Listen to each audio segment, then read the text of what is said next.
প্রধানমন্ত্রী তারেক রহমানের সঙ্গে সৌজন্য সাক্ষাৎ করেছেন এশীয় উন্নয়ন ব্যাংক এডিবির প্রেসিডেন্ট মাসাদো কান্দারের নেতৃত্বে একটি প্রতিনিধি দল। আজ সকালে রাজধানীর তেজগাঁয়ে প্রধানমন্ত্রীর কার্যালয়ে এই সাক্ষাৎ অনুষ্ঠিত হয়।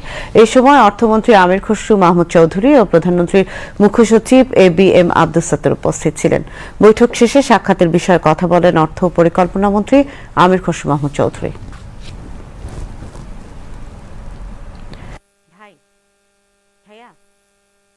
একটু জুম আউট করেন, বেশি ক্লোজ ক্যামেরাটা।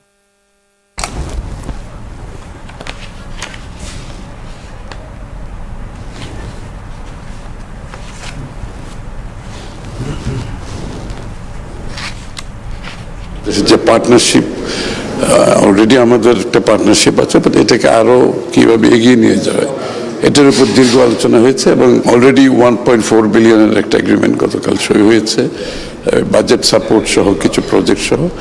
এছাড়াও আরো আগামী দিনের জন্য বিশেষ করে রিনিউয়েবল এনার্জি, সোলার, বিশেষ করে এখানে একটা কি সাপোর্ট দেওয়া যায় রিনিউয়েবল এনার্জির জন্য, বাট 2 বিলিয়নের মতো একটা আলোচনা চলছে ওদের সাথে।